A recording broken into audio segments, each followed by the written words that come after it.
going to put you both in the hot seat. It's not a sensitive topic. We're not going to delve into your personal lives. You don't have to tell me about your own cheating past. If you have a cheating past, I'm not suggesting that Black men don't cheat. Yeah, so the hashtag is hashtag Black men don't cheat. So we're going to be discussing that today. So the first thing I wanted to ask you is, it's according to the internet anyway, that black men don't cheat. Do you think this is a real thing? Is it just a joke? No, I think it's a kind of just a new, because in a lot of our cultures, it was kind of a thing going on. So it's a thing now, just to put that out there, just to fight against it. Just even having the statement out there, it actually just starts that kind of way of that being normal. Yeah. You know what I'm saying? I hear that. So it started from a stereotype, but was that stereotype justified?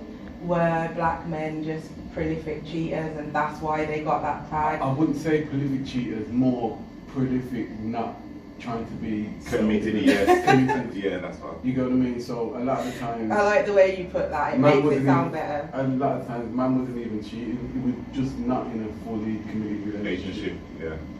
So do you think men in general don't cheat or cheat? Is Men it just a cheat, thing? women cheat. Everyone cheats. Do you think men cheat more than women cheat? No. Really?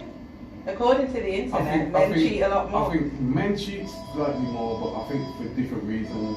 Okay. Like, if a woman comes to a man and says, you cheated on me, this and that, I found out, and he was bound to rights.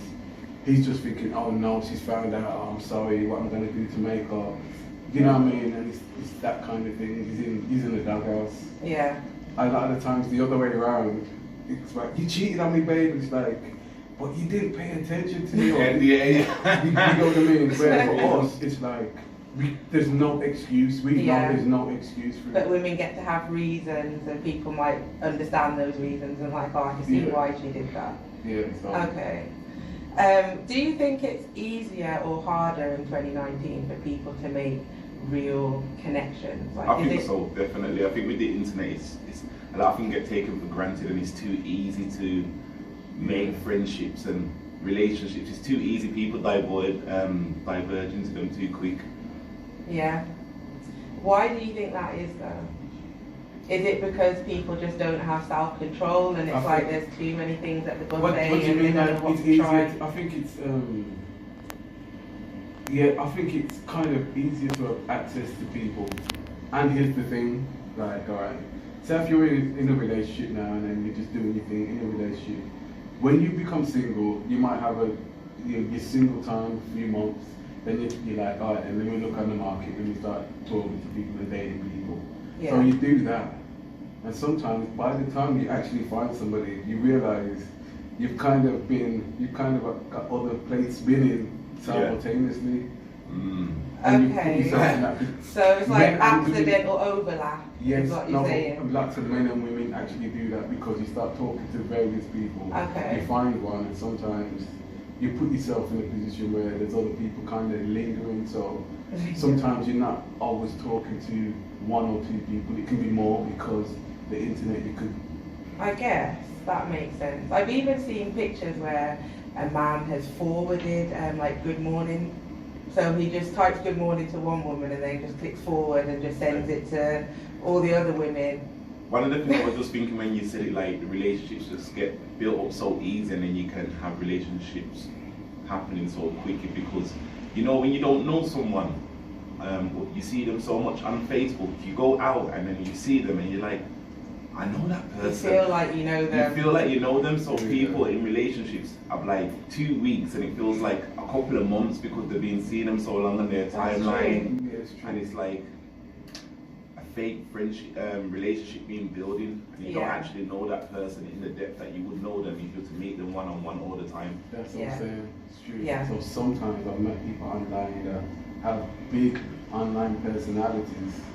But in real life, it's just dead. Face to face, I'm like, I've got too much like culture and lived experience to actually be with you. You know what I mean? Yeah. You look good. You know what I'm saying? The packaging is looks good, but the actual content, the ingredients, It's not strong. Like that. Do you think people need to start making a move back to making real life connections and less about Tinder and Facebook and all of that kind of online romancing? I just think you need to be active in what you do. It's like, it's great meeting people. I think the internet allows you to meet people and talk to people straight away, which is great, but don't keep on having an intimate relationship for like 4 months. Meet the person. As soon as you feel that connection, meet them, go out, and in that way it's not being that fake social relationship, it's real. Yeah. Do you think it's weird as well now that you can be talking to someone for a long time, never having met them, but then people are exchanging pictures, so you've already seen everything, but yet you haven't met them? Yeah, it is, but it's kind of life now. A few weeks ago we had a conversation on here with some women about men and late night inbox creeping and sending certain pictures to women just randomly when no one's asked you to send it to them. Why do you think men do that? Because we came to the conclusion as women that they're just trying to like gain some power over your inbox, freak you out a little bit, like yeah, I can make her see it, like she's seen it, whether she wants to or not. Why do you think men do that? We really wanted to know, so now that you're here, you can explain. I'm really stuck on that because I always ask the ladies, like, we're talking this kind of thing, do you actually like seeing the D pics? Because ladies, a lot of ladies don't even like to see the D like that. No, so it's like, for me, I'm a person, because since the internet started, I was an artist before, so the idea of me, you know what I mean, exposing myself like that, I know it could ease somebody at some point. If anything of mine gets popular at any point in my life, I know that It will will come be all back. around the So internet. I've never like indulged in that, but I've never understood. It myself. The only thing I could think of is they must be pleased with their package and actually think Someone wants to see it. yeah, and soon as it's sent that, you get what I mean? And there must be, I know that there's certain girls out there who like that. Now, I've never sent anything, but I've had thirsty girls try to talk to me, and I know if I was sending out that kind of stuff, it would be reciprocated. Okay. So I know there is some people who like that, but I don't understand that at all. So how do you guys date in 2019? Do you think that going into 2020, women should now be paying for their own dates, or are you still in the I'm the man, I'm going to pay for the first date if I'm taking a lady out? Most definitely you have to pay for the first date. Like, you have to pay for the first date, fellas. If you go out with a lady and she's worth taking out, you need to treat the lady right. And is that because you want to, or because you feel like you have to? Because you'd lose points if you didn't? both. But do you know something though? It's good to make, regardless how it goes down. If you just dealt with it like that, you know that, yo, I dealt with the date, I paid for it.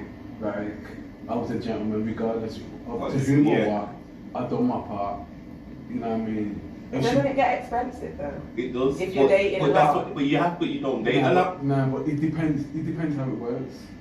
With me, it depends. A girl, if I know a girl's trying to ask me, I mean, like, a girl's basically asking me, oh, let's go here. Then I'm like, all right, then I'm paying for most. But I'll pay for everything if I have to. But it's a thing where if it's just like, let's go to see a film, and she suggested it, I'm paying for the tickets. And she can get the popcorn or something. Yeah, or sometimes it will work like that. If she asks, but I'll still pay for the main thing. Okay. So you feel like men should just pay in general? I feel like when it comes to the first date, a man should pay. A man should pay. If you're taking a lady out, you should pay. And I would feel uncomfortable if I didn't. Like, you know, like, feel bad on myself. But I wouldn't do it. I just wouldn't do it. It wouldn't be right. So earlier when I said it can get expensive, and you said it depends if you don't date a lot. You don't date a lot. I've only took, I could no more than like my hands. I've took girls out on a date. Like, you've only taken 10 women out on a date. How old are you? If that, I'm 36. 36 and you've taken 10 women out on. So that's not that expensive then if you spread that out over like not every girl gets a date. Not every girl gets a date. That's the thing. One, not every girl gets a date. Two, I like girls with hobbies, and when you find girls with hobbies, yeah, and much more to the cultured girls, it's not always about money. You get what I mean? Yeah. It becomes a thing where money is not. It's not the date's not about money. It could be like, let's go and see this. Let's go to a museum. Let's go and see this artist. Yeah. So it doesn't have to be about expensive dinners. So I will go to enough times. I'll go to see even a comedy show or something where the price is in the ticket and you get a couple of drinks, but it's not. It's about experiencing something. So when you said, Ottley, that not every girl gets a date, what is the criteria for that? How do you determine who gets a date and who just gets, I don't know, the back of the car or something? Netflix and chill. Netflix and chill, yeah. So who gets a date and who gets Netflix and chill?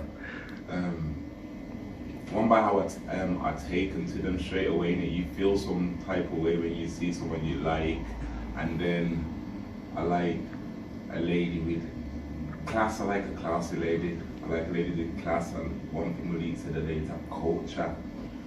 Do you think men still wear the trousers in 2019, or do you think there's been a shift and women are more trying to step into the role? The world's changed now, so it's like dynamics are different. You know what I mean? Pay grades and everything's different, so it has changed in that way. But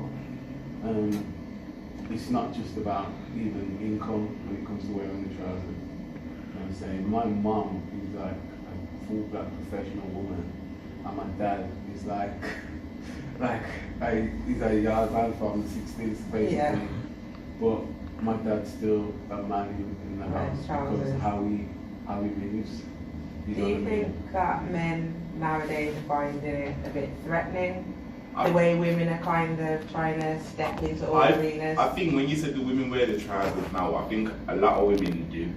A lot of women do, because in a certain way, certain men haven't stepped up their game. When I look around to some of my, not my peers, you know, but a lot of men I know that haven't raised their game, they haven't gone higher up in their profession or a job or worked on somewhere to get themselves elevated. And now women work on themselves, But women have, and they've got their jobs, they've got their house, they've got their independence, so they can talk their talk, can't they? They can lay down certain things, and a man can't say anything because she's wearing the trousers. So in some situations it's like that, but the men that still obviously wear their trousers, like, you have to wear your trousers, man. Now there is the thin line of it, so alright then.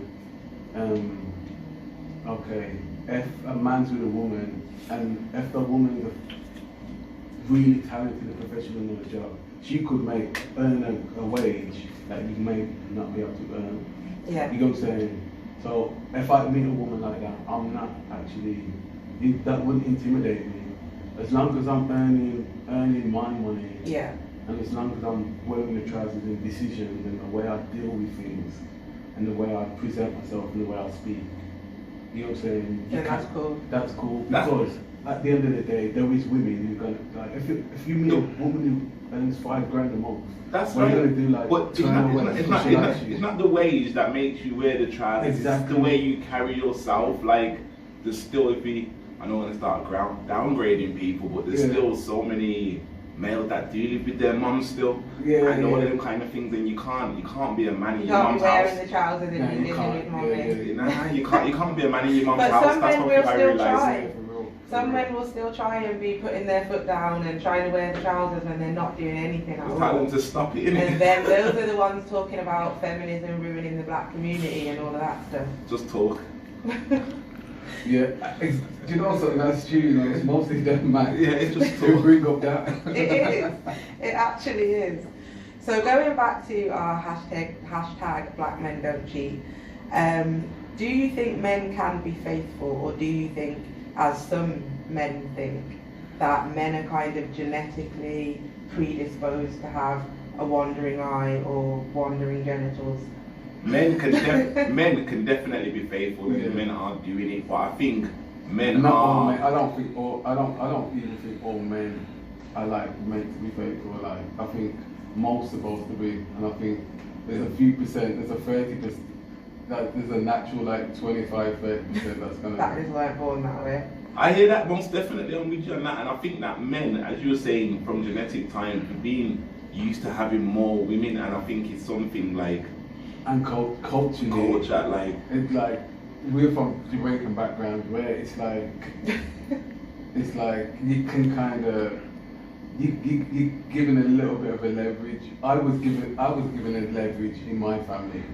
Not even a thing where I was actually. It's like it's expected of you. Yeah. I remember. I shouldn't even say it. Go on, say it. Yeah, alright then. I remember. Yeah, talked to the family member for a few months, and then that family member, she said, she was like, all right then, you can only have a few girlfriends while you're here. Like, you know, A few. kind of, but that kind of thing where sometimes boys can get away with certain things because especially a lot of the parents rather that than the kids being into trouble and things like that. So sometimes they look at it as that they'd rather him be running At least around he's only chasing womanizing cat. and not gangbanging. Yeah, sometimes that's even the way that people come at it. So I was just wondering what you guys think of polygamy, and do you think it can work? It's been happening for years. It's been happening for years. That's one thing. Yeah. And it's been in different cultures all over the world. So I think in the Western society, it's a hard thing.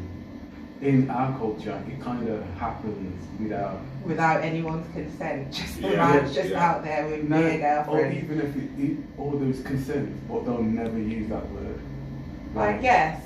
Because a lot of people would just call it an arrangement. Like, we have an arrangement where he's allowed to go and do this as long as I don't hear about it or it's not coming back. Remember as well, it's not just the men who's having, there's women who's doing this as well. I met a lot of women, I'm not talking crazy women, I'm talking like professional women, black women in their like past 30, over 30 years old, that are in relationships like that, where sometimes they've got more than one man or they've got a husband and a boyfriend. Yeah, or vice versa, all that kind of stuff. But to me, I think relationships are going down the pan so quickly now. I'm like, if somebody finds something that works for them. That's what it is now. I think I was just about to say, in this generation that we're in, it's whatever forever. I mean, for people now, like you can see the relationships that's happening with men. Men are being women, and people are just, you have to get along with it. If that can go on, then that's what I'm saying. Yeah, I mean, anything can happen. But don't you think it's just a response to, so like we said earlier, social media has made everything so easy, and everyone can just date all different people and cheat and make connections.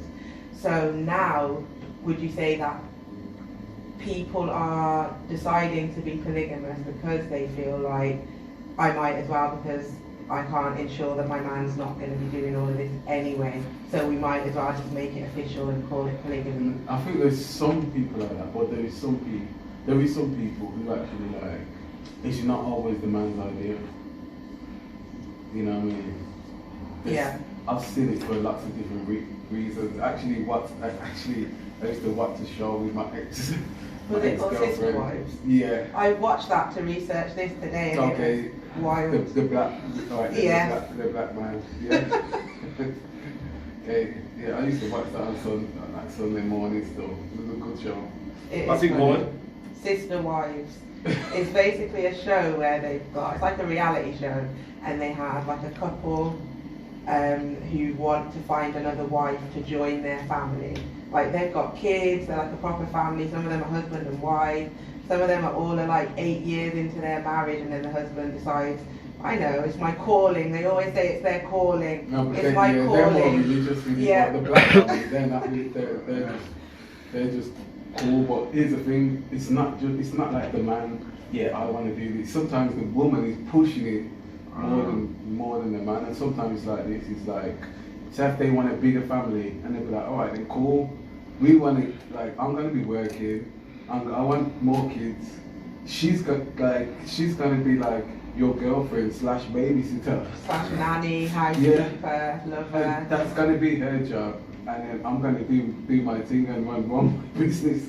And some people, you should definitely watch it. It just blew my mind when I watched it yesterday.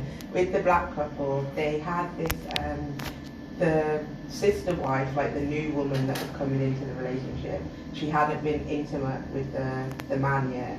So the wife told her that she had to go on this special diet so that she could make her pH level of her genitals so that it was matching theirs, so then she could go and be with her husband. Wow. It was crazy. The woman had to go on like a special diet just so she could be part of this.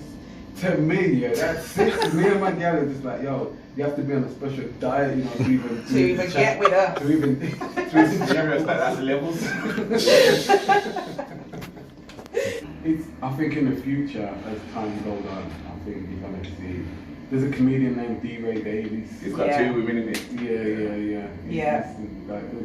I know a few personal people that have had that kind of relationship. I've been in a relationship like that for in my life about just under a year. How was that? Time of your life, or was it headache and stress? Actually, it wasn't headache and stress. I actually learned a lot about me as a person, about boundaries, about temptation. It actually made me a stronger person in that kind of relationship way. Okay. Ottley, you ever been in a polygamous relationship? Never. Never.